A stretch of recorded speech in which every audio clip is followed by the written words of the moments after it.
alihi wa ashabihi alladzina hum ahlul tuqa wan naqwa wan najah amma ba'du.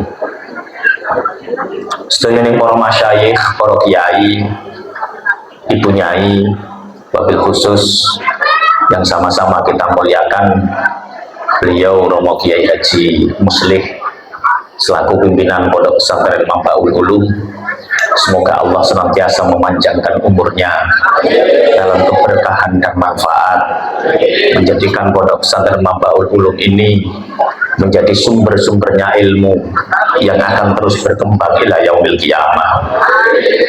Sesepuh ini sepuh, haji sepuh, terkhusus jajaran aparatur pemerintah, Pak dan Ramil, Pak Kapolsek, Bu Camat, Pak Lurah, RT RW, Pak Mantri, Bu Bidan, satupun bayi ini menawi rawuh. Oke, Bapak Ibu hadirin wal hadirat bil iktifaq wal iktisar. Sayyidina Umar bin Khattab pernah mengatakan, Innallaha katama ridho, innallaha katama sittatan fi sittatin. Sayyidina Umar bin Khattab mengatakan bahwa sesungguhnya Allah merahasiakan 6 hal di dalam 6 hal yang lain. Bapak Ibu, ada 6 perkara yang Allah rahasiakan di dalam 6 perkara yang lain. Ono 6 perkara sing dirahasiake Allah ing dalam 6 perkara liyane. Yang pertama kata maridho fi ta'ah, yang pertama Allah merahasiakan ridhonya di dalam ta'ah. Bapak Ibu, amal kebaikan itu ada 2. Yang pertama ada amal kebaikan yang kelihatannya besar, seperti haji, umroh, sholat jamaah, baca Quran, puasa, itu amal-amal kebaikan yang kelihatannya besar. Ada amal kebaikan, amal soleh yang kelihatannya kecil. Tolong tukang son ojo diutik-utik, pokoknya wis jelas wis sampun. Ojo diutik-utik, wis meneng-meneng, minggir. Biasanya tukang son kok seneng utak itu masih amatiran biasanya. Perlu dipromosikan. Tolong wis ojo diutik-utik, sampun penak nggih.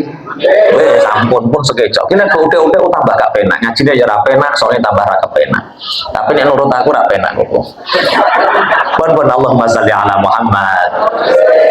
Ada amal kebaikan yang kelihatannya kecil, seperti mengambil batu di tengah jalan, kalau nggak diambil nanti menjatuhkan orang, mengambil paku dan lain sebagainya. Bapak Ibu, walaupun kita ahli melakukan ibadah-ibadah yang kelihatannya besar, najan awake iki pinter nglakoni ibadah-ibadah sing ketoke gede, jangan remehkan ibadah-ibadah yang kelihatannya kecil. Siapa tahu ibadah yang kelihatannya kecil itu justru menyebabkan ridhone Gusti Allah.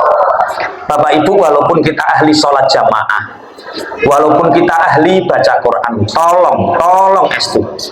Seandainya kita bertemu dengan tetangga, ketemu tonggo, tulung mesemo, tersenyumlah.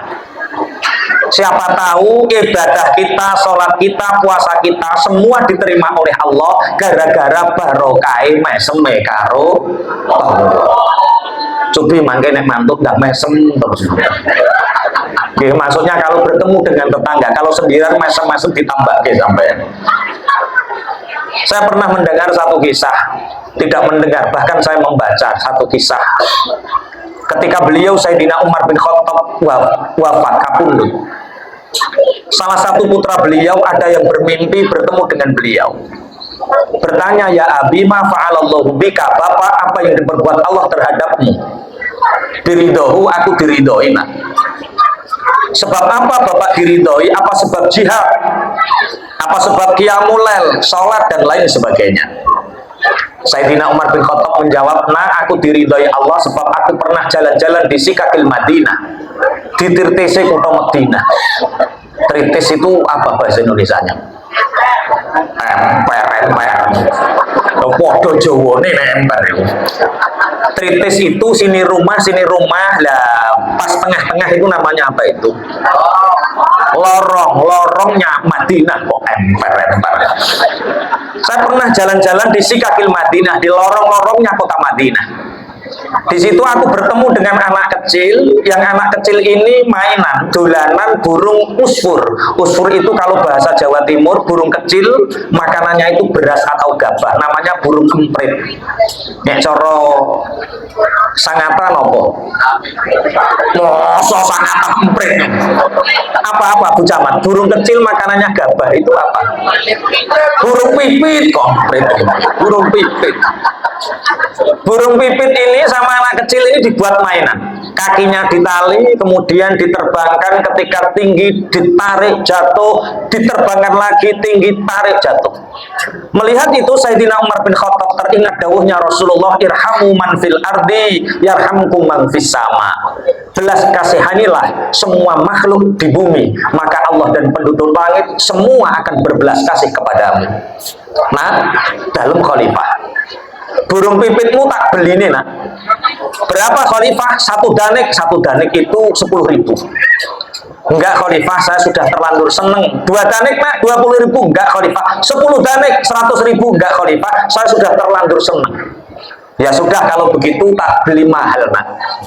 Berapa khalifah? 1 dirham.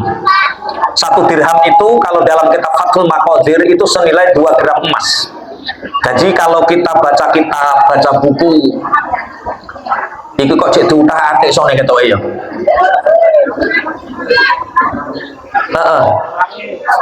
Halo. Otot dikurangi sidik ekone ya, ben ora bengung suaraku. Oke. Tes, mumpun jelas nggih? Wis Kak sampean pindah Kak. Iku nek ora pindah ya ngono wae, begang. Memang sound amatiran itu harus sering dipromosikan. Biar cepet sering laku terus tambah enak ngoten niku. Ya karo bocah silat latihan nggih ngoten niku. Kok nek tambah pinter, tambah sering, tambah pinter. Ngeten iki ya enak sone. Cuma lagi amatiran, lagi anyaran. Ngoten niku. Pun Allahumma sholli ala Muhammad. Sampai mana tadi? Prete saya pikir 1 dirham itu senilai 2 gram emas. Jadi kalau kita baca kitab, baca buku, kita melihat ada kata-kata dirham itu sama dengan 2 gram emas. 1 gram sekarang berapa, Pak? Nggak pernah belikan istrinya ini. Berapa Bu sekarang 1 gram? 2 juta. Kalau 2 gram berarti berapa? 4 juta. Anak kecil ini melihat uang 4 juta sudah nggak mampu untuk menahan. Monggo khalifah jenengan tumbas. Monggo panjenengan beli khalifah. Uang 1 dirham diterima anak kecil ini, kemudian Sayyidina Umar bin Khattab mengambil burung pipit ini, kemudian talinya dilepas, kemudian burung ini diterbangkan. Gara-gara melepaskan burung itu loh nak, menerbangkan burung itu loh nak, membebaskan burung itu loh nak, semua amal ibadahku diterima, jihadku, sholatku, puasaku, semua kebaikanku diterima oleh Allah. Barokah gara-gara ngeculke mano emprit menerbangkan burung pipit. Jangan remehkan kebaikan, walaupun kelihatannya kecil. Siapa tahu kebaikan kecil itu justru menyebabkan ridhone Gusti. Monggo, nek panjenengan kepengin praktek monggo. Kalau ada orang jualan burung langsung sampean tebas terbangkan semua. Itu yang pertama. Yang kedua, wa katamal ghadaba fil ma'asi. Yang kedua, Allah merahasiakan murkanya di dalam maksiat. Bapak Ibu, sama dengan pahala, sama dengan kebaikan, dosa itu juga ada 2. Satu ada dosa besar, 2 ada dosa kecil. Abdullah ibnu Abbas itu pernah ditanya oleh para sahabat, wahai Abdullah ibnu Abbas, dosa besar itu dosa yang seperti apa? Beliau menjawab, dosa besar adalah dosa-dosa yang Allah informasikan, yang Allah firmankan di dalam Al-Quran, itu dosa besar. Apapun dosa yang Allah firmankan di dalam Al-Quran itu dosa, seperti syirik, nyembah selain Allah, zina, mudamminul khamri, minum minuman keras, hukukul walidain, durhaka kepada orang tua, riba, dan lain-lain. Itu semua dosa yang Allah sebutkan di dalam Al-Quran, itu dosa besar. Ada dosa yang tidak disebutkan oleh Allah di dalam Al-Quran, itu berarti dosa kecil. Bapak Ibu, contohnya apa dosa kecil? Contohnya apa? Loh, orang sini nggak pernah melakukan dosa toh? Atau terlalu sering jadi lupa mana yang dilakukan? Apa dosa kecil? Contohnya apa? Ghibah itu dosa besar, Pak. Ada ayatnya, wala yaktab ba'dukum ba'dha ayuhibbu ahadukum ayyakula rahma akhihi maitan fakaritumu. Sebagian kalian jangan sekali-kali menggunjing, menghibah sebagian yang lain. Apakah kalian senang seandainya memakan bangkai saudaranya sendiri? Berarti ghibah itu dosa besar. Bahkan disebutkan oleh Allah, disebutkan oleh Rasulullah dalam sebuah hadis, dosa ghibah itu dosanya asyaddu min thalathina zaniyatan. Dosanya lebih besar daripada 30 kali zina. Masya Allah, Masya Allah. Ono sing batin lah, nek ngono wis ora usah ngrasani zina wae. Itu keliru pemahaman seperti itu. Maksudnya asyaddu min thalathina zaniyatan itu tamsilnya dosa zina itu besar, dosa ghibah juga besar. Berarti sama-sama dosa besar. Kalau kita belajar nahwu shorof, itu adalah contoh dalam kitab Imriti. Dosa kecil yang disabdakan oleh Rasulullah, dakhalat imra'atun an-naro fi hirratin. Ini membahas tentang huruf jerfi tapi maknanya taklil. Dakhalat imra'atun an-naro, ada perempuan itu masuk neraka padahal dia ahli ibadah. Ada perempuan masuk neraka fi hirratin karena urusan kucing. Karena ada seorang perempuan ahli ibadah itu benci sama kucing itu mati-matian. Entah karena ini orang perempuan ini mau ngambil lauknya, kucingnya ini disii, atau orang ini mau apa, kucingnya itu disii. Disii itu apa? Ya, mendahului. Sehingga wanita ini mangkel, benci sama kucing, kucing ditangkap, dimasukkan ke dalam kamar, nggak dikasih makan, nggak dikasih minum, sampai menyebabkan kucing ini mati, Pak. Sehingga Allah menolak ibadahnya dan diterima dosa-dosanya. Maka jangan sekali-kali meremehkan dosa walaupun kelihatan kecil. Siapa tahu dosa kecil itu justru menyebabkan murkane Gusti Allah. 1, 2 tak cepet ke. 1, jangan remehkan kebaikan walaupun kecil. 2, jangan remehkan dosa walaupun kecil. Yang ketiga, wakatama auliya'ahu fima bainan nas. Yang ketiga, Allah merahasiakan wali-walinya di antara para manusia. Wali itu siapa, Bapak Ibu? Wali itu orang yang mencintai dan dicintai Allah, itu wali. Rasulullah pernah ditanya oleh sahabat, ya Rasulullah, man auliya'ullah, kanjeng Nabi, wali-walinya Allah itu siapa? Rasulullah menjawab, alladzina idza ru'u dzukirallah. Wali-walinya Allah itu orang-orang yang ketika engkau memandangnya maka engkau akan teringat Allah. Orang yang kita pandang langsung mengingatkan Allah, itulah wali. Pak, Bu, jenengan nyawang tiang kok ingat Allah, wali orang itu. Jenengan lihat orang kok teringat duit, oh blantek orang itu. Blantek itu Bu Camat paham, makelar, Bu. Makelar. Jadi kalau kita melihat orang kok langsung teringat uang, oh itu pasti makelar. Walaupun pakai jubah, walaupun pakai surban, walaupun pakaiannya seperti Nabi, seperti Rasul, tapi kalau dilihat kok mengingatkan uang, blantek, jelas blantek. Wali itu kalau dilihat mengingatkan Allah, wali. Jenengan nyawang Yai Muslim, adem seger, wali. Tapi para Rasul, para wali itu biasanya istrinya banyak. Pak Muslim istrinya berapa? Oh 1. Oh berarti masih ustadz, belum kiai. Biasanya kiai itu istrinya 2, kalau wali itu 3 biasanya. Enggak, guyon-guyon Pak Yai Bang Apunten. Wali. Kenapa wali itu dirahasiakan, Bapak Ibu? Allah merahasiakan walinya di antara para manusia. Kenapa wali itu dirahasiakan? Agar kita tidak meremehkan siapapun di antara kita. Siapa tahu orang yang kita remehkan itu justru wali Gusti. Setiap desa itu ada walinya. Ini namanya desa apa? Desa apa? Pinang Raya. Desa Pinang Raya ini ada walinya. Ada. Siapa? Dirahasiakan oleh Allah. Kabupaten Sangatta. Sangatta ini kabupaten atau kecamatan? Kecamatan Sangatta. Ini ada walinya? Ada. Siapa? Dirahasiakan oleh Allah. Setiap majelis zikir, majelis taklim seperti ini, di sini ada walinya, Pak. Siapa yang pegang ini? Belum tentu. Orang-orang yang di depan ini, yang dimuliakan, ya belum tentu. Ini walinya, ini tukang son itu juga kita nggak pernah tahu loh. Yang lain pakai kopiah, dia nggak pakai kopiah. Yang lain pakai koko, dia pakai kaos. Yang lain pakai sarung, dia pakai celana. Itu wali juga kita nggak tahu. Tandanya wali apa Bapak Ibu? Acara semegah ini sound systemnya harga saudara. Ini harga saudara atau harga penuh? Harga saudara. Gratis atau bayar? Gratis. Wali Pak. Walaupun pakai kaos, walaupun nggak pakai kopiah, walaupun nggak pakai sarung, dermawan, itu wali Pak.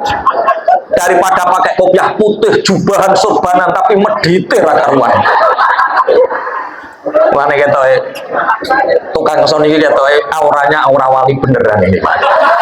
Auranya wali beneran. Mungkin tak gojlok dari awal karena apa? Ini kelihatannya orang dermawan ini kelihatannya. Bapak Ibu, pangapunten, kenapa sih wali itu dirahasiakan oleh Allah? Agar kita tidak meremehkan siapapun di antara kita. Hari ini bangsa Indonesia telah diuji oleh Allah dengan berbagai macam fitnah. Di antaranya hanya gara-gara nasab, hanya gara-gara keturunan, saling mencela, saling Masya Allah, menghina, hanya beda nasab, beda ras keturunan. Hari ini Jawa Timur ramai karena apa? Hanya membahas tentang ras, kesukuan, tentang bangsa, tentang daerah. Apa toh beratnya seandainya kita saling memuliakan di antara kita para manusia? Sekarang Bapak Ibu di kota-kota besar, orang nolong orang itu Pak harus sama dulu Pak. Orang kecelakaan berat, orang dan ditolongi Pak, ditanya dulu, kamu Islam apa Kristen? Saya Islam Kak, saya Islam, tolong segera ditolong. Tolong ditanya, NU apa Muhammadiyah? Gitu Pak. Masih ditanya lagi, saya NU Pak. Ibu saya muslimah, saudara saya ikut Banser, adik saya ikut Pagar Nusa, tolong segera ditolong. Masih ditanya, PKB apa P3? Menolong orang nunggu sama Pak sekarang. Padahal Sayyidina Umar bin Khattab selalu wanti-wanti kepada kita, jangan meremehkan siapapun di antara kita. Siapa tahu orang yang kita remehkan itu justru walinya Allah, kekasihnya Allah. Jangankan wali Bapak Ibu, Nabi saja sampai hari ini ada yang masih hidup. Namanya Nabi Khidir alaihissalam. Sebagian besar ulama ahlu sunnah wal jamaah meyakini Nabi Khidir itu masih hidup sampai hari ini. Usianya 8.000 sekian tahun. Bahkan ada ulama Jawa namanya Syekh Mahfud At-Tarbasi, itu mengarang satu kitab khusus tentang Nabi Khidir, namanya kitab I'anatul Muhtakir, khusus bahas Nabi Khidir. Jadi Nabi Khidir Bapak Ibu itu kalau hadir di dalam majelis, maka majelis itu menjadi majelis persaudaraan, bukan majelis permusuhan. Yang hadir pagi ini kira-kira ini menjadi saudara atau menjadi musuh? Ini majelis persaudaraan atau permusuhan?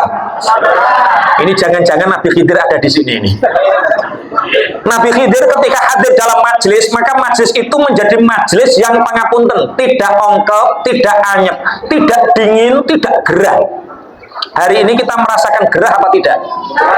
Kipas angin saja tidak fungsi, walaupun sudah terlanjur disewa. Itu nanti bayar apa tidak itu kipas anginnya? Gratis lagi. Ini Pak Musleh kok seneng golek gratisan? Tandane wali, tandane wali. Ini pangapunten, tidak gerah, tidak dingin. Itu Nabi Khidir hadir majelis di situ. Nabi Khidir biasanya itu kalau hari Sabtu itu seneng menyendiri di tempat yang di situ banyak airnya, di telaga, di sungai, di laut. Ini ada sungai nggak di sini? Ada pun di sungai. Etan ngeriko etan. Oke, timur. Bapak tulung panjenengan kalau saat hari Sabtu kok di pinggir air yang banyak ada telaga, ada sungai, ada laut, atau di timur sana ada sungai sana, kok sampai melihat orang yang tidak Anda kenal. Ini siapa? Kok nggak orang sini? Kok kenal? Kok nggak kenal? Sampai ajak salaman Pak, minta doanya. Jangan-jangan itu Nabi Khidir. Mancing. Bu, tolong bu, panjenengan boleh gelo sama suami ibu karena mancing. Nggak pulang-pulang senengane mancing, tapi jangan pernah membenci orang yang mancing. Siapa tahu itu walinya Allah. Saya itu Pak Yai Muslih pangapunten, istri saya itu cantik Pak. Istri saya itu cantik, tapi nggak pernah mengatakan istri orang lain jelek Pak. Karena siapa tahu ketika saya mengatakan istri saya cantik dan istrimu jelek, pasti kamu marah Pak. Begitu juga Bu, panjenengan boleh marah sama orang yang seneng mancing, tapi jangan semua orang yang mancing kamu nggak seneng. Siapa tahu itu wali Gusti. Ya bisa jadi Nabi Khidir macak wong mancing ya iso. Nabi Khidir Pak, pangapunten. Tangan kanannya Nabi Khidir ini tidak ada tulangnya. Ini cara yang paling mudah menentukan ini Nabi Khidir atau tidak. Di tangan kanannya Nabi Khidir itu nggak ada tulangnya Pak, lembut, halus. Jadi kalau ketemu orang yang kita tidak kenal, itu kalau salaman dipitek Pak, pitek Pak. Dipitek itu apa bahasa Indonesianya? Yo, ditekan. Kalau kita musafahah salaman dengan orang yang tidak kenal, sampai tekan Pak. Kok lo takut? Bukan berarti Pak. Bukan apa Kak? Saya mencari yang tidak bunyi klotak. Saya pernah diceritani sama Mbah, ini kisah nyata tahun 92-93. Saat itu Mbah menceritakan ada orang santri itu ingin ketemu Nabi Khidir. Dia mendapatkan petunjuk bahwa Nabi Khidir itu sering sowan pada salah satu kiai di Pasuruan. Disebut namanya, disebut tempatnya, disebut daerahnya, santri ini sowan ke sana. Beliau bertanya, Mbah Yai, napa leres Nabi Khidir sering meriki? Mbah Kiai, apakah benar Nabi Khidir sering ke sini? Nggih nah, insya Allah Nabi Khidir sering meriki. Betul nak, Nabi Khidir sering ke sini. Napa tiyang kados kula ngeten niki saged panggih Nabi Khidir Mbah Yai? Apakah orang seperti saya ini bisa bertemu dengan Nabi Khidir Mbah Yai? Jawab Mbah Yai, semua orang bisa bertemu dengan Nabi Khidir. Semua orang bisa didoakan oleh Nabi Khidir, yang penting hatinya bersih, pikirannya baik. Siapapun orangnya yang hatinya bersih, pikirannya baik, dia akan bisa bertemu dengan Nabi Khidir dan mendapatkan doanya. Estu Yai, estu, kula kepingin sangat angsal barokah dongane Nabi Khidir. Mbah Yai, tolong, saya ini benar-benar sangat ingin mendapatkan keberkahan doanya Nabi Khidir. Lah nek sampean kepingin ketemu Nabi Khidir nak, nggih Mbah Yai, bagaimana caranya? Besok Jumat, ini pas kebetulan besok hari Jumat, nggih Mbah Yai. Jadilah penerima tamu di rumahku ini. Mulai subuh sampai maghrib, jadilah penerima tamu di sini. Nanti ketika Nabi Khidir masuk dan engkau persilahkan, kamu tak kasih tahu, ini loh Nabi Khidir, mintalah doa. Santri ini batin dalam hati, oh ternyata gampang ketemu Nabi Khidir.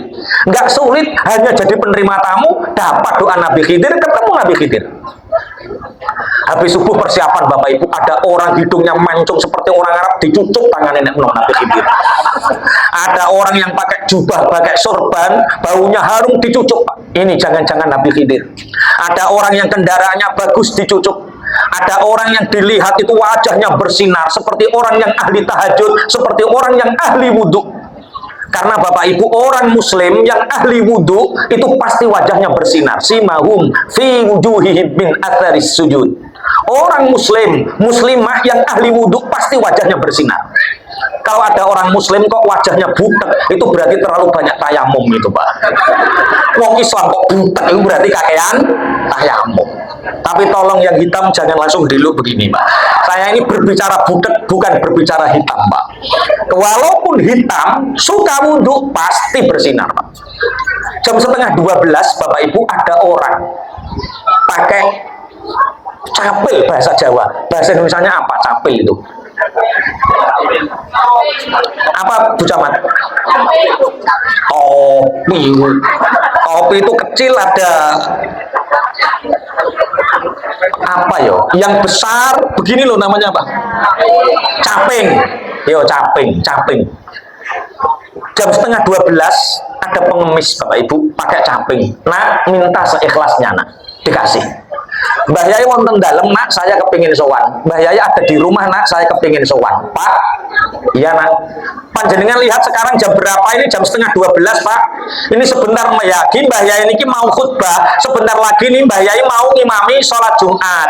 Kalau panjenengan ingin sowan dan ketemu Mbah Yai setelah Jumatan mawon Pak nggih. Setelah habis sholat Jumat. Kalau saya habis sholat Jumat nak, saya nggak sempat saya sekarang nak, tolong nak, saya tak sowan nak, nggak bisa Pak, nanti habis Jumat. Ya sudah nak, kalau sekarang nggak bisa, saya tak lanjut mawon. Monggo sampai lanjut loh, sampai kandangannya rodo angel. Sampai maghrib Bapak Ibu santri ini nggak dipanggil sama Mbah Yai. Beliau sowan sama Mbah Yai. Tangklet Mbah Yai, Nabi Khidir apakah sudah kesini? Sudah nak. Loh, saya kok nggak dikasih tahu? Bagaimana mungkin aku memberitahumu nak, Nabi Khidir engkau usir? Nabi Khidir itu yang ngemis tadi nak, Nabi Khidir itu yang ngemis tadi. Bapak Ibu hati-hati jenengan. Besok kalau ada orang ngemis, sampai tanya dulu, sampai Nabi Khidir apa bukan? Soalnya ada Pak, orang itu hatinya, Masya Allah, hati ini Allah, pikirannya celok Pak. Ada orang dari arah barat sana ngemis, duduk pintunya ditutup segera, tutup segera. Ya Allah. Sekarang sesama manusia itu sudah nggak punya rasa empati, nggak ada punya rasa kasih, nggak ada punya rasa kasihan Pak.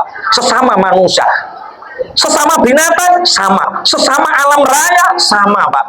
Sekarang manusia itu telah banyak dikendara oleh rasa rakusnya. Manusia sekarang dikuasai oleh rasa rakusnya. Bahkan sampai alam raya pun sekarang Pak, Masya Allah tidak dikasihani. Kalau nggak percaya, kemarin kita lihat saudara-saudara kita di Aceh, di Sumatera Barat, di Sumatera Utara terjadi banjir bandang. Yang hujan itu air Pak, yang mengalir itu kayu gelondongan Pak. Itu gimana bisa begitu? Ya saking manusia dikuasai rasa rakusnya, sehingga dia nggak membedakan ini eksploitasi alam atau ini memanfaatkan alam. Santri ini sedih Pak. Wes nggak usah susah nah, nggak usah susah lah. Gimana Mbah Yai? Saya nggak mendapatkan doanya Nabi Khidir. Gini Mbah Yai. Besok Jumat kesini lagi. Tapi jaga hatimu, jaga pikiranmu. Kamu jangan sekali-kali meremehkan siapapun, bagaimanapun keadaannya, bagaimana pakaiannya, bagaimana bentuk wajahnya. Jangan engkau lihat. Jaga hatimu, jaga pikiranmu. Jangan sekali-kali engkau meremehkan orang. Nggih Mbah Yai, insya Allah, kalau Jumat mriki malih, kalau toto hati kulo toto pikiran kulo. Bapak Ibu, Jumat berikutnya santri ini jadi penerima tamu lagi habis subuh. Ada orang yang kendaraannya bagus, dicium tangannya. Ada orang yang wajahnya tampan, dicium tangannya. Harum badannya, dicium tangannya. Pakaiannya pakai jubah, pakai surban, dicium tangannya. Jam 10 pagi, santri ini tertidur di depan rumahnya Kiai. Tertidur entah karena kelelahan, entah apa. Tahu-tahu jam setengah 12 Bapak Ibu ada orang naik ke terasnya Mbah Yai. Naik ke terasnya Mbah Yai bawa anjing 2. Anjingnya itu air liurnya itu kotos-kotos Pak. Kotos-kotos itu apa ya? Kalau netes itu kecil-kecil itu netes Pak. Ini kotos-kotos itu tetesannya gede-gede gitu. Apa? Notos tetes. Tapi drotos. Yo jelas wong Jawa kayak jelas wong Jawa. Kotos-kotos itu menetes tapi tetesannya deras Pak. Santri ini kaget, bangun dia, Pak, iya nak. Apa Bapak nggak pernah ngaji di TPI di Madrasah Diniyah? Lah kenapa nak? Ini anjing Pak, ini air liurnya ini najisnya itu najis mughaladzah. Ini kalau tidak disucikan pakai basuhan 7 kali air, salah satunya pakai debu, nggak bisa suci Pak. Pangapunten nak, saya kepingin sowan nak, masuk, ingin nemuin Mbah Yai, boleh nak? Anjingnya dibawa Pak. Iya nak, saya nggak bisa pisah sama anjing. Kalau saya masuk, anjing ya harus masuk. Pak, liurnya anjing najis, keringetnya najis, bekasnya anjing yang basah, bulunya basah, najis. Nanti kalau panjenengan masuk, terus anjingnya ikut masuk, semua karpet kursinya Kiai najis semua Pak. Pun lah Pak, nggak usah bikin repot Kiai Pak. Gandulan sarungnya Kiai mawon. Jenengan gak sak gawe reno-reno, klunyur Pak. Sampai maghrib Bapak Ibu, santri ini nggak dipanggil sama Mbah Yai. Beliau sowan Mbah Yai, Nabi Khidir sampun mriki. Apakah Nabi Khidir sudah kesini? Sudah nak. Lah kula kok mboten jenengan kabari saya kok nggak dikasih tahu. Bagaimana mungkin aku memberitahumu, nak? Nabi Khidir engkau usir. Nabi Khidir itu yang bawa anjing tadi, nak. Nabi Khidir itu yang bawa anjing tadi. Santri niki bingung Bapak Ibu, Mbah Yai, nopo angsal kula tanglet? Apakah boleh saya bertanya Mbah Yai? Tanglet nopo, nak? Kamu ingin bertanya apa? Gini Mbah Yai. Masa Nabi Khidir ngemis? Masa Nabi Khidir bawa najis, apalagi najisnya anjing Mbah Yai? Saya juga sering belajar beberapa kitab Turah. Di situ diterangkan bahwa syarat diantara menjadi wali yaitu harus mulazamah ala thaharah. Syarat untuk menjadi wali itu harus selalu dalam keadaan suci. Nah ini batal wudhu saja tidak boleh Mbah Yai, apalagi bawa najisnya anjing. Mbah Yai Pasuruan ini Bapak Ibu kabarnya nggak pernah marah, mboten nate duka. Ditanya seperti itu, matanya merah menahan marah, pipinya merah menahan marah. Nah, nggih Mbah Yai, kamu tak kasih tahu. Nggih. Ngemisnya Nabi Khidir itu tidak menjadikan Nabi Khidir melakukan dosa. Tidak, itu Nabi Khidir hanya ingin menghilangkan izzatun nafsi, menghilangkan kemuliaan pangkatnya di alam dunia, biar dia tidak kelihatan orang berpangkat, biar dia tidak kelihatan orang yang mulia. Tidak dosa. Kalau najisnya anjing, air liurnya anjing bisa disucikan dengan 7 kali basuhan, 1 kalinya dengan debu. Tapi najisnya hatimu dari sifat sombong, najisnya hatimu dari sifat merasa lebih baik dari orang lain, itu tidak bisa disucikan. Walaupun engkau mandi air selautan, hatimu tetap najis. Paham napa mboten ngoten niku? Maksudnya kiai ini tanya santri ini lupa paham napa mboten? Nggih, Mbah ya kula paham sampean dalam mau jawab piye. Dari awal saya cerita kiai sama santri to nggih. Lah nggih, kiai ini takut sama santri ini paham napa nggih Mbah Yai kula paham kok sampean malah jawab paham. Jangan remehkan siapapun di antara kita. Siapa tahu orang yang kita remehkan justru orang yang dicintai oleh Allah, justru orang yang menjadi walinya Allah. Pak Muslim pangapunten niki kula diparingi sampai jam pinten? Sampai jam berapa? Zuhurnya jam berapa? Jam 1. Betah jenengan sampai jam 1 betah. Yo jenengan betah kula mawon sing mangsul ya. Gimana kalau boleh saya tak cerita wali. Karena kita sering membayangkan wali itu kadang-kadang yang seperti itu. Padahal di antara kita juga banyak pejabat-pejabat yang jadi wali. Bapak Ibu pangapunten, kemarin saya habis jalan-jalan dari Turki. Sampean pernah ke Turki nopo dereng? Berarti duitnya kurang ada sampai. Semoga dari acara ini diberi keberkahan oleh Allah, terus punya banyak uang, Allahumma. Saya kemarin dari Turki dapat kisah yang sangat luar biasa dari Turki, yaitu ketika Sultan Murad yang keempat menjadi khalifah. Beliau itu punya peraturan. Aturannya sangat luar biasa, yaitu di antara para pejabat, qadhi, amir, hakim, kalau di sini ya lurah, camat, kemudian DPR, gubernur, bupati, menteri itu punya peraturan wajib jamaah sholat isya awal, kemudian tidurnya sore, Pak.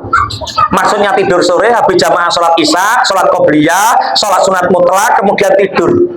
Untuk apa tidur para pejabat itu sore? Biar tengah malam, nisful lail, jam 1 malam, setengah 2 malam, itu bangun munajat, sholat, mendoakan rakyat yang dipimpinnya. Itu tugas seorang pemimpin. Bagaimana di sini? Pak Lurah juga masih seperti itu? Alhamdulillah, mirip-mirip Turki ini, Pak. Pak Kapolsek juga seperti itu? Wah, alhamdulillah, mirip-mirip Turki berarti. Tapi aneh, Pak. Malam itu Sultan Murad nggak bisa tidur. Jam setengah 9 nggak bisa tidur, setengah 10 nggak bisa tidur, setengah 11 nggak bisa tidur. Bahasa Jawanya nggak bisa tidur itu namanya kancileng. Corong ngriki napa jenenge? Ya padha wae kok, padha Jawa nih. Kancileng. Kancileng itu tidak bisa tidur sore. Pemanggil Sultan Murad, menurut Sultan Murad, kalau ada seorang pejabat tidak bisa tidur sore, itu ilham dari Allah, bahwa rakyat yang dipimpin sedang ada masalah. Bu Camat, panjenengan kok nggak bisa tidur jam 11 malam? Tolong, panjenengan sangata itu kudu dikelilingi. Siapa tahu ada kebakaran. Itu ilham dari Allah. Saya kok setengah 11 nggak bisa tidur, ada apa sangata ini? Langsung bawa mobil atau sudah motor keliling sangata ini. Siapa tahu ada kebakaran. Kok sudah 1 kali keliling nggak ada kebakaran, keliling lagi, nelpon Kapolsek, siapa tahu ada perampokan, ada maling. Kok sudah 2 kali nggak ada perampokan, nggak ada kebakaran, sempurnakan 3 kali, sangata ini diputeri. Kok nggak ada apa-apa? Oh, berarti ada orang selingkuh, jenengan nggak menang nih Pak. Itu berarti diam-diam, cuma harus satu boleh. Sultan Murad seperti itu. Kenapa saya ini seorang khalifah, seorang sultan kok nggak bisa tidur? Kenapa? Dia keluar dari kerajaannya. Betul, ternyata di situ ada seorang meninggal Pak. Di pinggir got meninggal, dirubungi itu apa?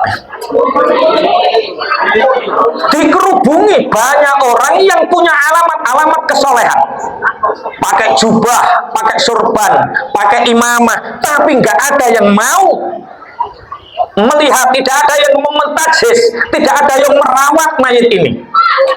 Khalifah ini bertanya, ini ada orang meninggal, kenapa nggak segera dimandikan, kenapa nggak segera disolatkan, kenapa dibiarkan? Orang-orang soleh ini menjawab, ya Khalifah, kita ini orang soleh Khalifah. Sedangkan mayit ini ahlul fusak, mayit ini ahli berbuat keburukan, mayit ini suka mabuk, mayit ini suka zina, suka main perempuan. Ini biar buat pelajaran orang Turki ini, siapa yang suka mabuk, siapa yang suka berzina, main perempuan, biarkan, nggak usah disolati, nggak usah didusi, nggak usah dimandikan, biar kapok gitu. Tapi tolong Kiai ngeriki jangan tiru orang-orang Turki Pak. Kita kalau ada orang yang kelihatannya fasik, ada orang suka mabuk, Kiai tetap takziah, baik. Ustadz tetap takziah, Mbah Mutin tetap ngedusi, baik. Untuk apa? Untuk hisnus syara'i, untuk menjaga syariat biar tetap terjaga dengan baik. Kita bayangkan Pak, ada pemabuk, kemudian Kiai sok suci, nggak mau datang. Mbah Mutin, Ustadz nggak mau datang, nggak mau memandikan. Yang takziah ini pemabuk semua Pak. Ini mana Pak Kiai kok nggak datang? Nggak, karena suka mabuk jadi nggak mau memandikan, nggak mau mensolatkan. Mbah Mutin mana juga nggak datang. Ya sudah, kalau mereka nggak mau memandikan, kita mandikan sendiri saja pakai arak. Wah, akhirnya wong pemabuk yang nganggo arak, wis kintir ke kali wae. Makanya kita orang muslimin di sini dengan kebijakan kita, kalau ada orang yang walaupun suka mabuk meninggal dunia, kita datang bukan untuk memuliakannya, tapi kita datang untuk menjaga syariat, biar syariat ini tidak berubah.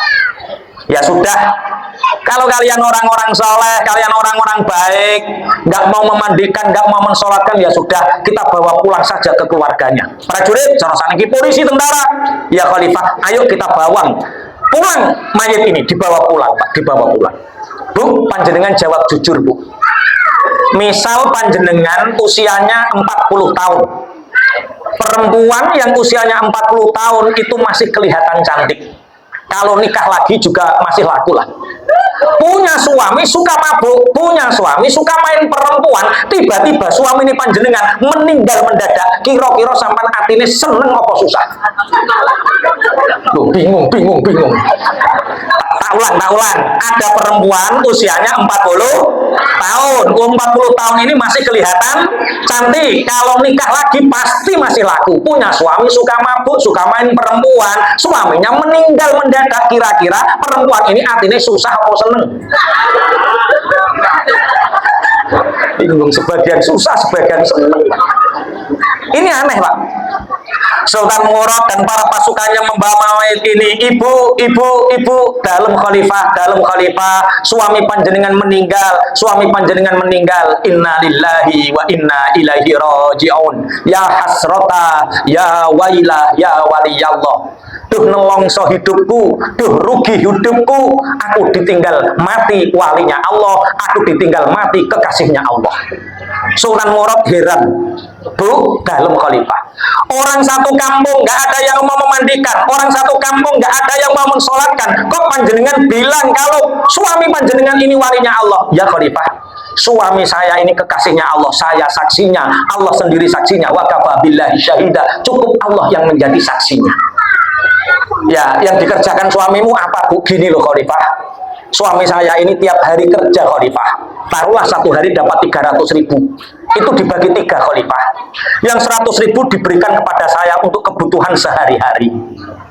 Nah, yang 200.000 ini dibagi 2 Khalifah, yang 100.000 beliau itu habis jamaah sholat maghrib, beliau keluar bawa jerigen, Kemana Bu? Cari warung yang di situ menjual minuman keras. Sampai di situ beli minuman keras 100.000, dapat 1 jerigen, ketemu sama tetangganya. Loh, Pak Le, yo. Tumbas arak, Pak Le, beli arak, yo. Mabuk toh? Diam saja. Pak Le, kalau ingin mabuk bareng-bareng Pak Le bisa joinan Pak Le. Enggak, ini mau tak buat sendiri. Medit Pak Le, medit yo wis ngoten. Pulang Bapak Ibu, pulang bawa arak 1 jerigen. Sampai rumah, pintu dikunci, jendela dikunci. Tidak ada yang tahu Khalifah kecuali saya. Arak 1 jerigen minuman keras ini dibawa ke belakang rumah, kemudian dituang, dibuang, digut belakang rumah sampai habis. Beliau mengatakan, alhamdulillah Bu, malam ini kita bisa menyelamatkan beberapa orang muslim untuk tidak meminum arak ini. Nah kemudian yang 100.000 Bu, oh itu dibawa ke tempat lokalisasi Khalifah. Lokalisasi nggak paham, tempat pelacuran itu loh. Kok nggak paham lagi? Itu loh, tempat perempuan-perempuan nakal di satu tempat, itu namanya apa itu? Genggek. Astagfirullah. Banyak muslim jenengan kok betah rumah umat model dulu ya Allah. Ngene loh Kak, kalau begengge itu subjek pelaku. Kalau lokalisasi itu isim makan tempat di mana mereka mangkal kok. Begengge. Tapi paham maksudnya ya? Kalau di sini nggak ada ya? Nggak, alhamdulillah sangat itu kota bersih. Alhamdulillah. Gimana? Kenapa Bu Samad? Nggak ada ya? Alhamdulillah sangat aman, tertib, alhamdulillah. Ini kalau 100.000 tapi yo berangkatnya agak malam Khalifah karena 100.000. Kalau 1 juta ya agak sore, bisa milih. Sampai di tempat lokalisasi itu bertanya, ada yang masih nganggur? Saya Pak, saya masih nganggur. Tapi saya hanya punya uang segini oh Mbak. Nggak apa-apa Pak, saya tak mapan di mana gitu. Wes jodoh kene gak enak, ayo pulang saja ke rumah. Lah nanti istrinya panjenengan sudah nggak usah mikir saya, nggak usah mikir istri saya, pulang Pak, bawa perempuan itu Pak. Tetangga kanan kiri mencela, usia segitu masih bawa perempuan terus, rasanya apa nggak sama toh piye? Sampai rumah Khalifah, pintu dikunci, jendela dikunci, pelacur ini dimasukkan ke dalam kamar, dikunci dari luar, dia tidur sama saya Khalifah. Dia mengatakan, alhamdulillah Bu, malam ini kita bisa menyelamatkan beberapa orang muslim untuk tidak berzina dengan 1 pelacur ini. Sebelum subuh, pelacur ini dilepaskan, dikasih uang tanpa disentuh. Saya sudah mengatakan, Pak, kalau kita seperti ini terus, saya nggak boleh bicara sama tetangga, saya nggak boleh menceritakan sama orang lain. Anda, Pak, dianggap paling buruk satu kampung ini. Sewaktu-waktu panjenengan meninggal, Pak, siapa yang mau memandikan, siapa yang mau mensolatkan? Sudahlah Bu, nggak usah khawatir. Allah tahu apa yang aku lakukan.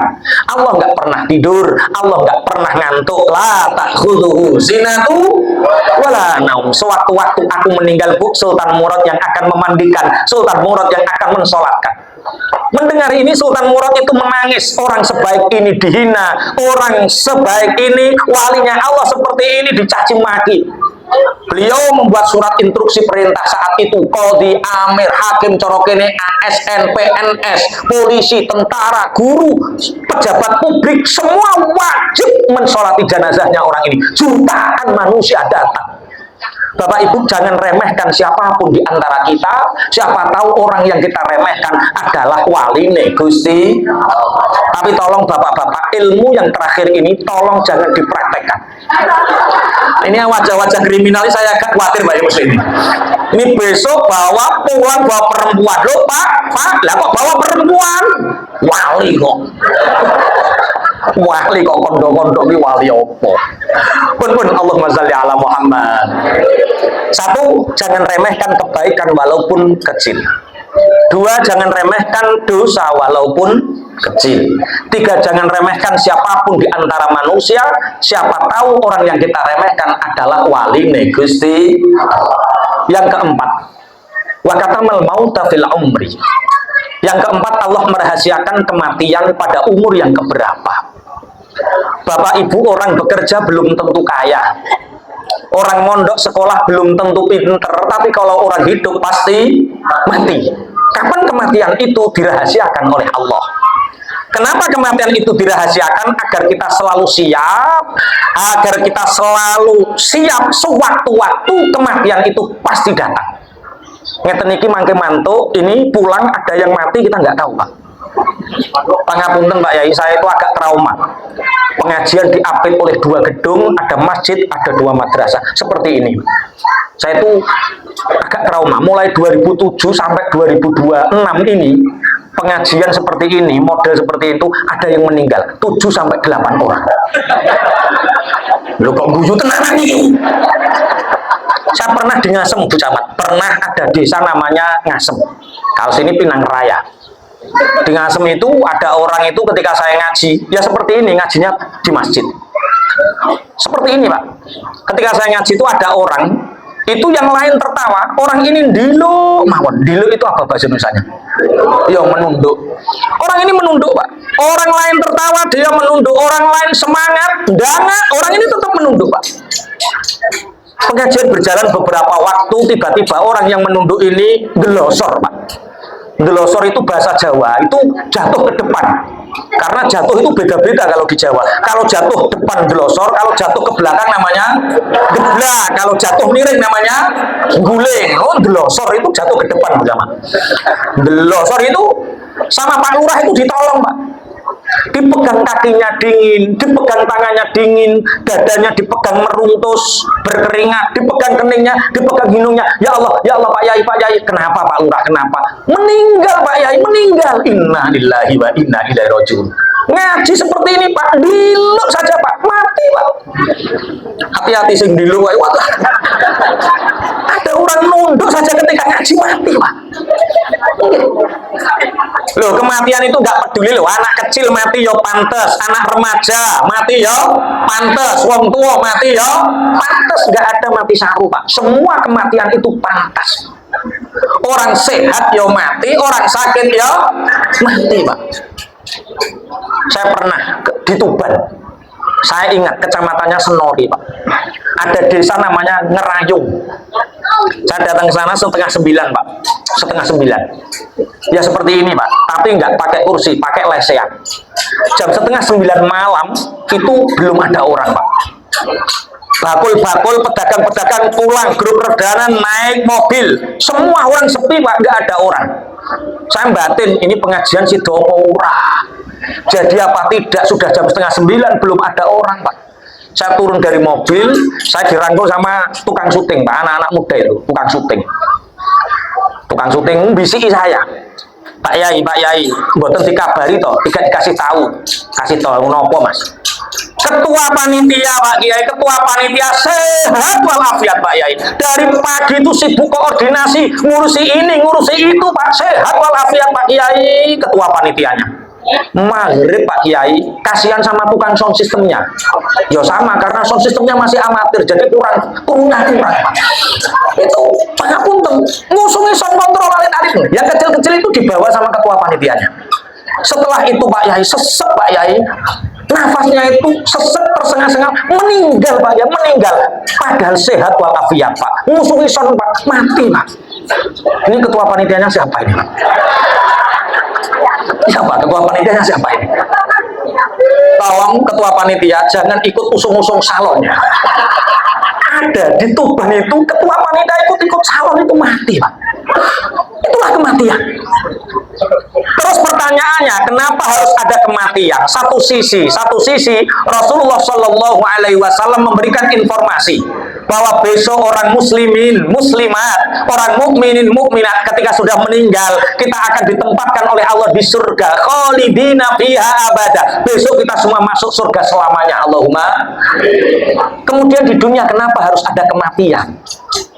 Oh, ternyata kematian itu ibrah, satu pelajaran yang sangat luar biasa sekali, memberikan pelajaran kepada kita bahwa ternyata manusia itu hidup tidak hanya ada di dunia, tapi berpindah dari satu alam ke alam yang lain. Satu contoh, dulu di zaman azali, kita hidup di alam namanya alamul zat. Ulama-ulama mufassirin, ulama-ulama ahli tafsir mengatakan alamul zat, ulama mutasawwifin mengatakan alamul arwah. Kemudian kita hidup di alam kandungan, pindah di alam kandungan. Setelah di alam kandungan kita pindah lagi hidup di alam dunia. Setelah di alam dunia sebentar lagi kita akan pindah ke alam kubur, alam barzakh. Kenapa terjadi perpindahan dari satu alam ke alam yang lain? Tujuannya adalah untuk menyempurnakan nikmat terhadap orang mukmin dan menyempurnakan siksa untuk orang-orang kafir. Bapak Ibu, dari satu alam ke alam yang lain, kehidupan orang mukmin semakin sempurna, semakin sempurna, semakin sempurna. Tak contohkan, pangapunten, kalau alam mudhar nggak usah dibahas, Allah yang tahu. Alam kandungan, ketika kita menjadi janin, kita hidup di alam namanya alam kandungan, alamul hamli. Bapak Ibu, jenengan jawab jujur, alam kandungan ini sempit atau luas? Sempit atau luas? Menurut panjenengan seakan sempit. Kok betah, kok bisa hidup segitu, kok bisa? Tapi bagi janin yang menjalani kehidupan di alam kandungan, bagi janin seakan-akan alam yang paling sempurna itu alam kandungan. Janin ini sudah dikasih tahu sama malaikat mulhim, wahai janin, nanti kamu akan berpindah ke alam namanya alam dunia. Ada pohon-pohon, ada gunung, ada air, ada laut, ada manusia jahat, ada manusia baik. Di sana itu luas sekali. Janin seakan-akan tidak percaya. Perasaan janin yang paling hebat ya alam kandungan ini, Pak. Di alam kandungan ini memang menurut Syekh Abdul Qadir Jailani, darajatul janin fi alamil hamli niku fi darajati tafwid. Di derajat tafwid, tafwid itu di atas ikhtiar, di atas tawakal, paling atas namanya tafwid. Tidak meminta tapi dikasih, tidak butuh tapi dicukupi, itu tafwid, Pak. Janin ini, Pak, nggak pernah mikir BPKB digadekan, nggak pernah, Pak. Janin ini nggak pernah tanya pur kapan cair, nggak pernah, Pak. Janin ini dicukupi tanpa meminta, diberi tanpa mengharap. Ini janin, Pak. Kemudian pindah ke alam dunia. Jawab jujur, Bapak Ibu, dunia, alam dunia ini sempit atau luas? Sempit atau luas? Menurut panjenengan seakan-akan luas. Tapi menurut ahli kubur, orang yang sudah meninggal, melihat panjenengan itu heran. Bahasa Jawane gawok. Kok betah hidup di dunia yang penuh dengan penderitaan? Golek sandang pangan sampai merantau gak karu-karuan. Orang yang di Sangatta ini kalau orang Jawa pasti karena 3 hal. Pindah dari Jawa ke Sangatta pasti salah satu di antara 3 hal. Siji kurang. Di Jawa kurang, pindah ke Sangatta dicukupi. Allahumma. Nek ora kurang perkara utang. Di Jawa terlilit hutang, ke Sangatta hutangnya lunas. Allahumma. Ono sing senduk-senduk yo kuwi aku kuwi. Yang ketiga karena wirang. Jago lurah ora dadi apa-apa entek. Pindah ning Sangatta, kaya pulang, jago lurah lagi, kalah lagi, miskin lagi, pulang ke Sangatta lagi. Wirang. Ada karena kadang-kadang mau nikah tinggal 2 hari gagal. Untuk menutupi rasa malunya hijrah ke Sangatta, alhamdulillah. Nek gak kurang, napa? Hutang terus. Itu dunia, Pak. Dunia itu penuh kesengsaraan. Untuk mencari sesuap nasi, 1 piring nasi saja, mulai karu-karuan, Pak. Nggak sulit bagaimana di dunia, Pak. Bikin rumah seperti itu loh, Masya Allah. Kerja pagi, keringat di persian, keringat di peres. Bikin rumah hanya seperti itu, Pak. Beli tanah 3 hektar dibeli, tahu-tahu mau disertifikatkan, tidak ada yang punya, itu milik aku itu. Sulit, Pak, di dunia. Besok, Pak, kita meninggal, yang penting punya 2 hal, iman dan amal soleh. Maka Allah akan buatkan kita istana yang megah, akan dikasih kebun makbel basori, sebatas mata memandang. Enak, Pak, di alam kubur itu enak, nggak ada penderitaan.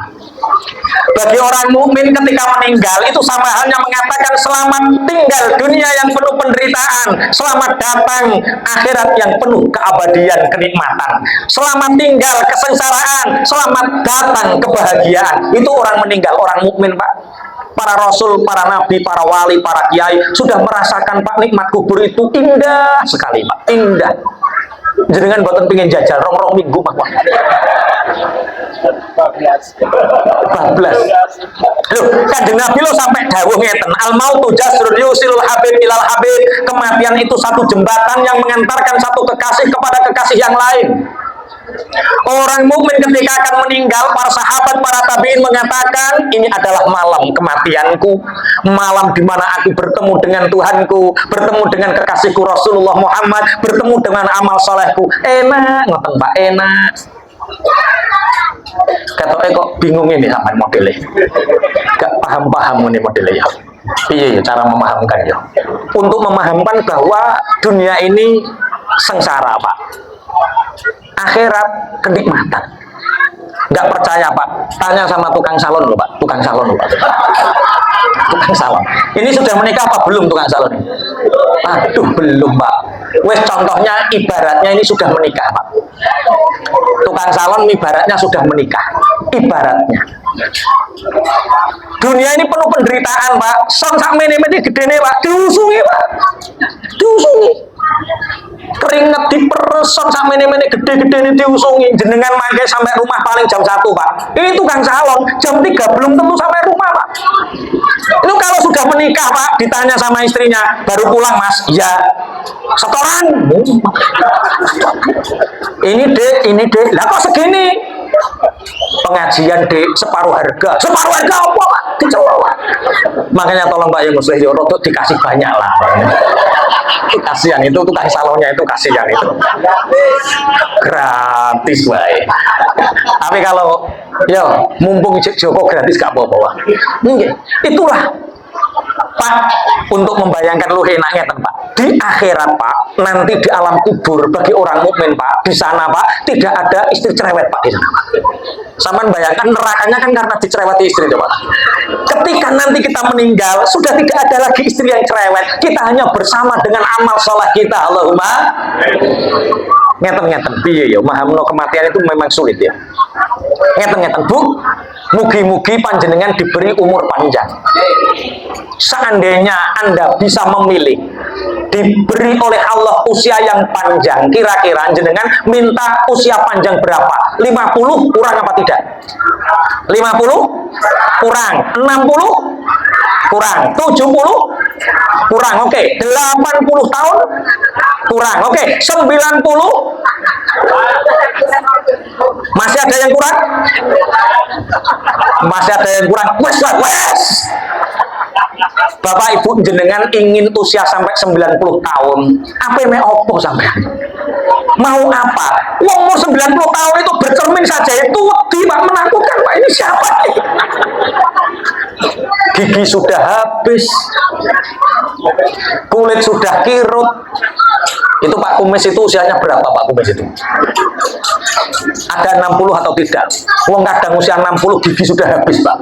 Terus untuk apa kita usia panjang-panjang di dunia, untuk apa Pak? Oh ternyata Allah menyediakan alam yang lebih sempurna, yaitu alam kubur, alam bagi orang mukmin yang tidak ada penderitaan. Gini, memang pulau niku nek nerangno tentang kematian, ada beberapa tempat yang sulit untuk dipahami. Satu, orang yang dekat pasar itu sulit Pak, dipahamkan sulit karena pingin urip, pingin dagang. Yang kedua, di lingkungan orang-orang yang mapan Pak, ya duwe mobil, duwe duit, ya seperti yang ada di sini. Ini orang-orang mapan Pak ini Pak. Walaupun di Jawa kurang, di sini mapan. Allahumma. Orang yang mapan di dunia ini sulit untuk dipahamkan enaknya akhirat, pengen urip terus Pak. Lupa bahwa dunia ini asalnya juga penuh dengan penderitaan. Gini, Bapak Ibu pangapunten. Dunia ini perantauan, tak ulang. Dunia ini perantauan, akhirat itu kampung halaman. Panjenengan dari Jawa merantau ke Sangatta, 30 tahun di Sangatta. Kemudian Anda mendapatkan kabar bahwa Anda ini mau pulang ke kampung halaman. Orang yang mau pulang ke kampung halaman itu kira-kira hatinya senang apa susah? Senang, pasti senang. Orang yang merantau pulang ke kampung halaman mesti senang Pak. Di dunia ini kita merantau, kampung halaman kita akhirat. Kalau kita pulang ke akhirat, hatinya pasti senang. Sing ora seneng hanya 2 orang Pak. Siapa? Dua orang yang tidak senang untuk pulang ke kampung halaman. Satu orang yang tidak punya bekal, Pak. Di Jawa sudah kurang, merantau ke Sangatta masih kurang lagi, Pak. Di sini poya-poya, nggak mau kerja keras, nggak mau berdaya, nggak mau wirausaha, selengane males-malesan, poya-poya. Ketika pulang mendadak susah karena tidak punya, nggak punya bekal, orang duwe sangu, Pak. Ada orang hidup di dunia kepingin 90 tahun, sholat jamaah nggak mau, sedekah nggak pernah, Pak. Hidupnya poya-poya, mati dadak, susah karena nggak punya bekal, nggak duwe sangu. Yang kedua, orang yang punya hukukul adami, punya masalah dengan orang lain, merampas haknya orang lain. Contoh, ada 4 saudara.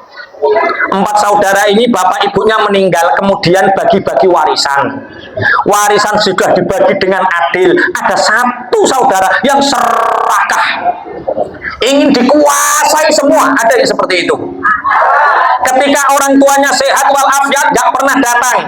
Ketika orang tuanya sakit belum parah, nggak pernah datang. Ketika sangat parah, sudah nggak bisa bicara, baru datang. Bawa balsem geliga, Pak. Osar-osar kupingnya, osar-osar sikilnya, Pak. Habis 1 balsem geliga, Pak. Orang tuanya meninggal, minta 2 petak sawah. Alasannya aku entek balsem geliga, Pak. Ada yang seperti itu. Saudara yang serakah dengan saudara yang lain ini, besok bumi nggak nerima, langit nggak nerima, Pak. Maka ketika kuburnya nanti diukur, itu walaupun sudah pas dimasukkan nggak muat, Pak. Ditambah lagi, masukkan lagi nggak muat sama Mamutin. Wes ditekuk, Ibaratnya pejabat nggak berbuat adil terhadap rakyat, justru merampas haknya rakyat, korupsi uang negara. Pejabat seperti ini, Pak, besok Pak susah hidupnya, Pak. Kemarin kita mendengar berita ada pejabat korupsi itu 300 triliun. Itu dipenjara 6,5 tahun, Pak. Pak, misal panjenengan diberi uang 300 triliun, kemudian dipenjara 6,5 tahun, sampean mau napa mboten? Mau. Gak paham. Ya Allah. Mbah Muslim, Mbah. Saya membayangkan seandainya saya jadi kiai sini, Pak, ngeles saya, Pak. Mosok diterangi sih. Ngeten, Pak, saya muni mau sapa, Pak? Maksudnya ini, dunia ini sementara, sengsara nggak apa-apa, wong sementara. Yang selamanya itu akhirat, Pak. Misal kita hanya punya uang tabungan 5 juta, nggak apa-apa, ini hanya sementara. 10 juta nggak apa-apa, yang penting halalan thayyiban. Besok di akhirat kita di surga selamanya. Allahumma. 300 triliun di dunia itu kelihatannya besar, tapi itu hanya sementara. Walaupun di penjara hanya 6,5 tahun, kelihatannya sebentar. Besok mati, Pak, neraka, Pak, selamanya. Kok mau. Ora paham. Wes kula namung dongane Pak Muslim, muga-muga jenengan sabar. Nah, ngurmat umat dan ra paham ini. Oh, mangke cerita kali bojo kula. Kula petuk bae Muslimi, lah ning ngopo ning kono, ya Allah, umate kok ora jelas kak. Mulu telaten rumah mau perantauan, ya Allah. Cara aku wis ra betah tenan, ya Allah. Jenengan sing sabar bae nggih. Alhamdulillah. Wes semoga nanti kita husnul khotimah semua. Husnul khotimah.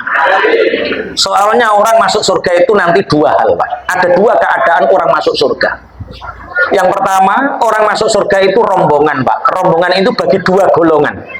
Satu, orang yang mulazamah ala sholatil jamaah. Yang pertama, orang yang selalu sholat jamaah.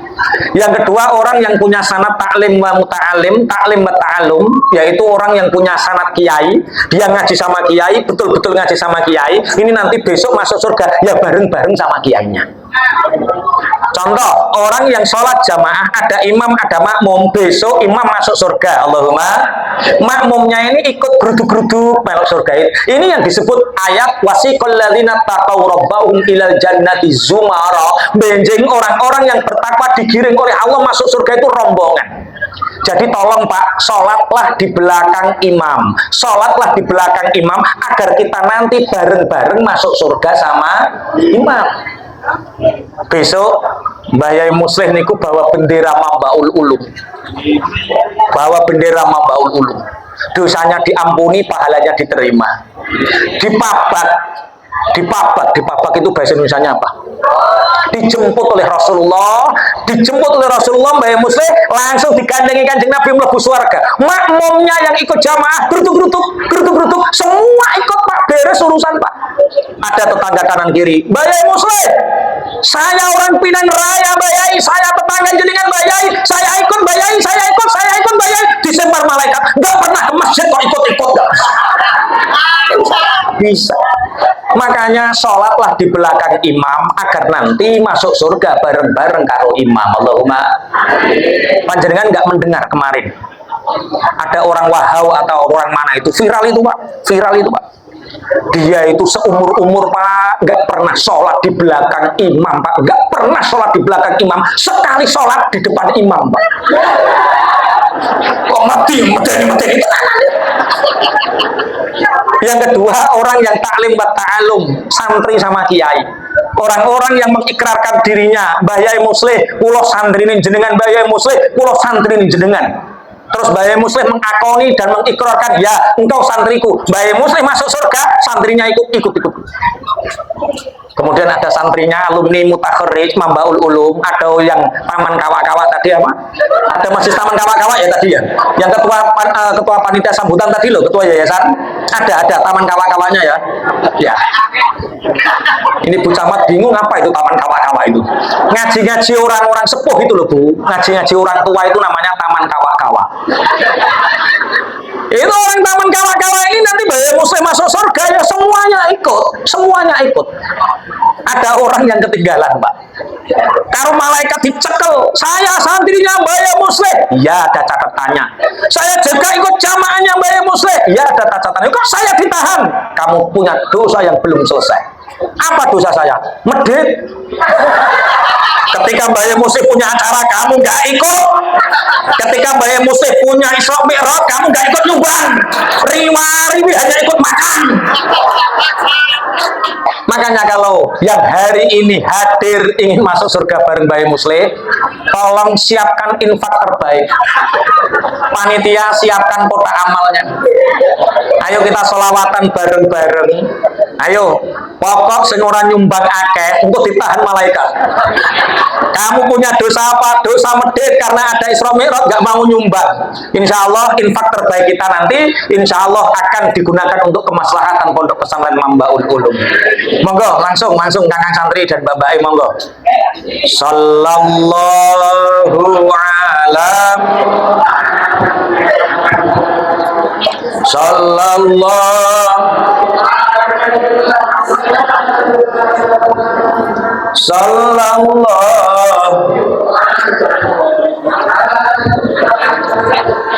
sallallahu alaihi salawatan guys. Sallallahu ala Muhammad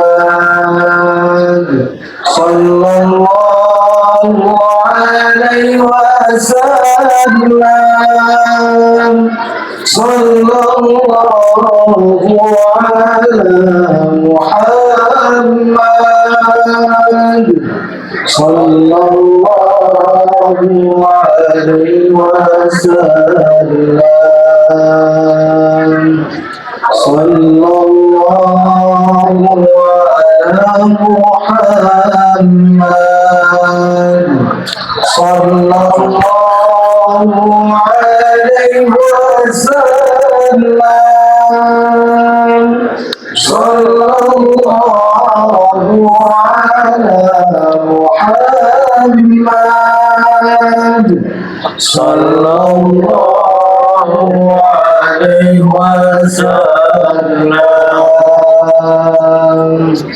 sallallahu ala Muhammad sallallahu alaihi wasallam sallallahu ala Muhammad sallallahu alaihi wasallam sallallahu ala Muhammad sallallahu alaihi wasallam, sallallahu ala Muhammad, sallallahu alaihi wasallam, sallallahu ala Muhammad, sallallahu alaihi wasallam, sallallahu ala Muhammad,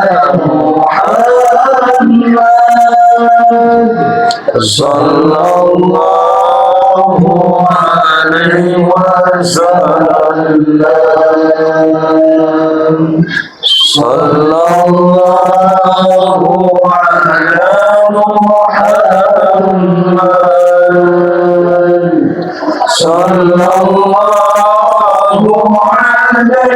sallallahu ala Muhammad, sallallahu alaihi wasallam, sallallahu ala Muhammad, sallallahu alaihi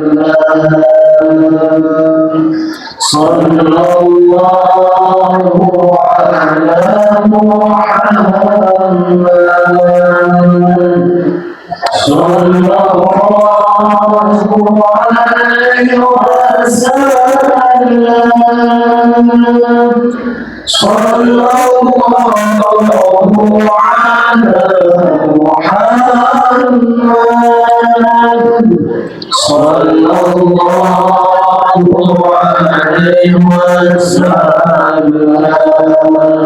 wasallam. Sabar. Allahumma sholli ala Muhammad.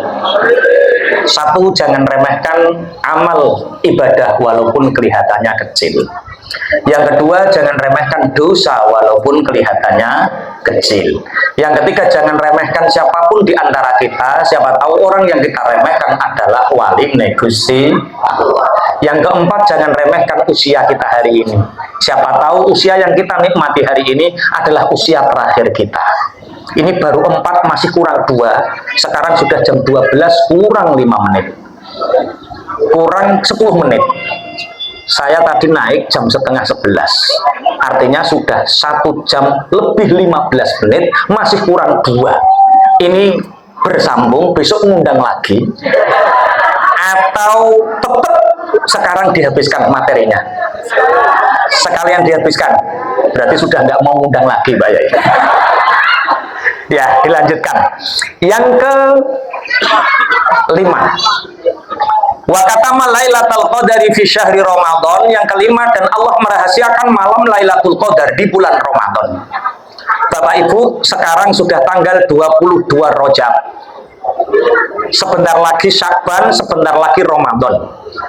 Apa yang perlu kita lakukan di bulan Rajab? Yang pertama adalah pangapunten. Yang pertama adalah memperbanyak doa. Ada satu hadis dari Anas bin Malik. Anas bin Malik qala Rasulullah sallallahu alaihi wasallam, idza dakhala Rasulullah fi Rajab yaqulu Allahumma barik lana fi Rajab wa Sya'bana wa ballighna Ramadana. Ini di dalam kitab hadisnya Musnad Ahmad. Di dalam hadisnya Musnad Ahmad bahwa Rasulullah ketika masuk bulan Rajab, Rasulullah memperbanyak doa, Allahumma barik lana fi Rajab wa Sya'bana wa ballighna Ramadana. Sampun hafal napa dereng? Sudah hafal apa belum? Coba, Allahumma barik lana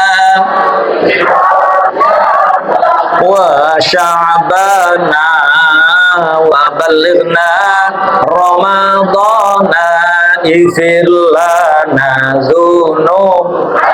Satu kali lagi, Allahumma fi Rajab wa Sya'bana wa ballighna ighfir lana. Ketika masa doa itu, habis sholat doa itu, perjalanan doa itu, sepanjang waktu selama masih Rajab, Syakban sampai Ramadan, Baca doa itu.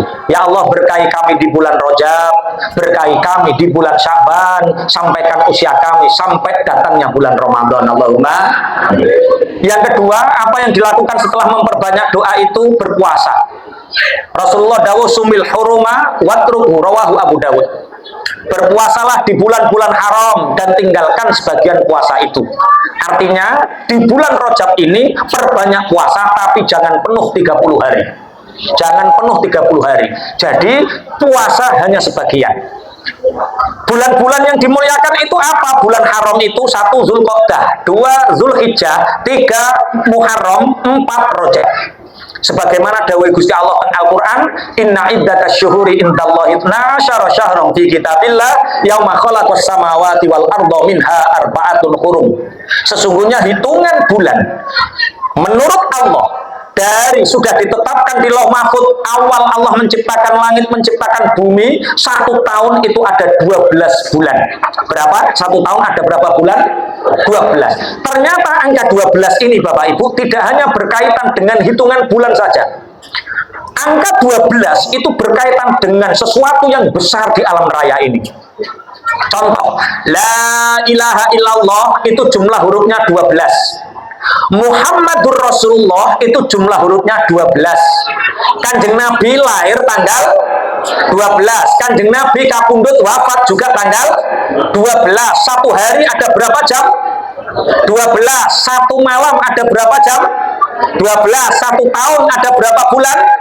12. 1 minggu ada berapa hari? 1 minggu ada berapa hari? 12. Senin, Selasa, Rabu, Kamis, Jumat, Sabtu, Minggu, Paing, Pon Wage, Kliwon, Giro. Ini Bu Camat bingung, apa itu Paing, Pon Wage? Itu hitungan bulan Jawa. Jadi Jawa itu dino itu pasaran gansal. 7 tambah 5 berarti berapa? 12. Di antara 12 bulan itu patennya enggak? Di patennya. Dipasang. Saya itu nggak tawar dipasangin Mbak Ibu saya, tapi kalau AC kok betah loh niku. Boten AC alami. Jenengan ongkep pulau kedah ongkep, boten. Itu dimatikan lah. Oh, kayak dimatikan apa ora kayak? Niku untuk bapak-bapak yang mulia boten apa-apa boten kula. Jadi seorang pemimpin itu kalau situ berkeringat, kini harus berkeringat lebih dahulu. Kalau situ mangan enak, kita juga mangan enak tapi belakangan. Nanti saya juga makan belakangan, tapi yang paling enak. Di antara 12 bulan itu ada 4 bulan yang dimuliakan. 1 Zulqa'dah, wong Jawa darane selo. Zulhijjah kita menamakan apa? Besar. Kemudian Muharram, wong Jawa darane apa? Suro. Rajab, wong Jawa darane Rejab. Berpuasalah di bulan-bulan itu. Berarti sunnah kita melakukan puasa di bulan Rajab sangat sunnah sekali dan pahalanya besar sekali. Yang ketiga, apa yang kita lakukan setelah puasa memperbanyak doa Allahumma barik lana. Yang ketiga adalah bulan Rajab disebut syahrullah, bulannya Allah. Amalan yang paling baik adalah taubat, karena ibaratnya Rajab ini kita menanam, maka Sya'ban kita menyiram, panennya bulan Ramadan. Makanya taubat itu adalah tanduran yang terbaik, tanaman yang terbaik. Kalau kita nyiram pupuknya bagus tapi bibitnya busuk, maka bibit juga tidak akan pernah tumbuh. Makanya Rasulullah sering mengajarkan para sahabat doa ketika bulan Rajab, Rabbi firli warhamni wa tub alayya. Sampun apa napa dereng? Cobi sarang-sarang Rabbi firli warhamni wa tub alayya. Rabbi firli warhamni wa tub alayya. Sebanyak-banyaknya. Itu namanya syahrullah. Yang keempat, bulan Rajab ini juga disebut syahrul isti'dad, bulan persiapan. Persiapan untuk apa? Nyambut datangnya bulan Ramadan. Para sahabat salafun saleh, para tabi'in dulu ketika masuk bulan Rajab itu yang dipandang Ramadan. Apa yang aku persiapkan untuk Ramadan? Bagi takmir masjid, tokoh masyarakat, Rajab ini saatnya musyawarah. Jangan mendadak 2 hari sebelum Ramadan baru musyawarah. Musyawarahnya sekarang Rajab. Siapa yang imami sholat rawatib, siapa yang ngaji, siapa yang imami taraweh. Kalau di Sanyata ini pangapunten, sholat tarawih itu seneng yang lambat atau seneng yang cepat? Cepat. Yang imami yang sepuh, yang tua, apa yang muda? Lah ngoten niku tinggu pikiran. Sing sepuh ngimami sholat tarawih nanti sunah-sunahnya kadang hilang, Pak ya Muslim. Sunnahnya ngimami itu pakai minyak wangi. Lah kalau yang imami sepuh keselen Pak 20 rakaat tidak bau harum minyak wangi tapi bau GPU Pak. Apa ya sebel. Pun siapa yang ngaji habis zuhur, siapa yang ngaji habis asar, siapa yang ngaji habis tarawih itu kudu disiapkan hari ini, namanya Syahrul Istiqdad. Kalau di masjid kami, di desa kami itu, Masya Allah Pak, remaja masjid, takmir masjid itu sudah rapat Pak, menentukan apa yang dilakukan. Di desa saya itu kalau sholat taraweh di masjid jami itu diberi kupon. Yang usia 16 tahun ke atas dikasih warna kuning, nama, alamat, nomor HP. Yang 15 tahun ke bawah dikasih kupon warna hijau, nama, alamat, nomor HP. Untuk apa? Siapa yang sholat taraweh di situ dikasih kupon itu Pak. Sampai menjelang malam Idul Fitri. Kalau dia sholat taraweh 15 kali ya dapat kupon 15. Kalau dia tarawehnya 29 kali langsung dimasukkan kotak Pak. Malam Idul Fitri itu seluruh masyarakat diundang mulai dari anak-anak sampai orang sepuh ke masjid Pak untuk melakukan takbir. Soalnya malam Idul Fitri, Idul Adha itu ada 2 takbir, 1 takbir muqayyad, 2 takbir mursal. Takbir muqayyad itu takbir yang dilakukan setelah masuk 1 Syawal di setiap pada waktu sholat. Allahu Akbar, Allahu Akbar, Allahu Akbar setiap habis sholat. Setelah itu ada takbir namanya takbir mursal, takbir yang dilepaskan dimanapun, di jalan-jalan, di pasar-pasar, di rumah-rumah, di musola-musola, dimanapun kita takbiran. Makanya kiai dulu biasanya ada takbir keliling. Kiainya pakai oncor, masyarakat juga bawa oncor. Itu apa yo? Oh yo, bawa obor keliling kampung Pak, kiainya mimpin, orang-orang ikut di belakangnya. Allahu Akbar, Allahu Akbar, lisannya mengucapkan, mulutnya melafazkan takbir, hatinya mengagungkan asma Allah, bergetar Pak, syahdu Pak ketika itu Pak, takbir keliling. Hari ini yo ada takbir keliling, tapi yang takbir bukan mulutnya, yang takbir bukan lisannya, tapi apa? Song, dia ditambahi hor bisa. Sehingga banyak mungkarot Pak, banyak mungkarot. Maka untuk meminimalisir mungkarot ini dikumpulkan sama Pak Lurah, dikumpul sama para masyayikh kiai, ayo bareng-bareng dikai kupon siji-siji, kuning kanggo wong tua, ijo kanggo cah cilik-cilik Pak. Mulai habis isya, habis jamaah orang-orang berkumpul setiap 5 menit habis takbiran Allahu Akbar, Allahu Akbar, saya ngaji 3 menit, 2 menit langsung undian, plek, hadiah hiburan untuk anak-anak. Ada kulkas, mesin cuci, baju, kopiah, jilbab, ngoten Pak. Dari mana hadiah hiburan untuk anak-anak itu Pak? Rojab, ini saatnya mengumumkan Pak, persiapan bagi masyarakat desa sini yang mungkin beli kopiah kebesaran dan masih ada mereknya, tolong dibawa ke masjid untuk hadiah hiburan. Ibu-ibu yang dulu beli baju saat langsing sekarang sudah geboy. Yang mungkin masih ada mereknya belum pernah dipakai karena nggak muat, bawa ke masjid untuk hadiah hiburan. Rame Pak, masjid itu kebut hadiah hiburan Pak. Kipas angin yang belum dipakai bisa dibawa ke masjid, ruame Pak. Hadiah utamanya itu yang warna kuning untuk orang-orang sepuh 16 tahun ke atas Pak. Hadiahnya diundi jam 11 malam selepas takbiran, hadiahnya umroh. Kira-kira misal panjenengan masjid jami ini, siapa yang sholat tarawih di masjid jami jenengan dikasih hadiah umroh, kira-kira semangat apa tidak? Kira-kira yang tarawih penuh apa tidak? Jenengan setuju apa mboten? Iya setuju, tapi pertanyaannya yang memberi hadiah siapa? Kok setuju sing maringi hadiah siapa? Bu Camat, PLT Pak, ini belum resmi nih, baru PLT hadiah umroh. Kalau di desa saya itu yang memberi hadiah Pak Lurah sama saya. Kalau Idul Adha saya yang ngasih hadiah, kalau Idul Fitri Pak Camat yang ngasih hadiah. Kok Pak Camat liru? Pak Kepala Desa. Ya di sini siapa terserah lah. Kalau remaja masjid itu Rojab ini sudah mempersiapkan Pak. Setiap habis subuh, ibu-ibu yang jamaah sholat subuh itu tiap hari Bu dikasih voucher sama remaja masjid. Voucher 15.000, 20.000. Remaja masjid kerjasama dengan bakul-bakul sayur Pak. Di depan masjid itu ada tukang sayur 2, 3, kadang sampai 5. Ibu-ibu yang jamaah sholat subuh dikasih voucher 15.000, pulang langsung ke bakul sayur itu, penjual sayur itu diijoli jagung, kangkung, pindang, gereh, Pak. Pulang ketemu sama tetangga kanan kiri. Kok sudah belanja Bu? Ya, dari masjid. Bayar gratis. Kira-kira yang jamaah sholat subuh di masjid ramai apa tidak? Ibu-ibu semangat apa tidak? Semangat. Tapi ya sama ya setuju? Setuju?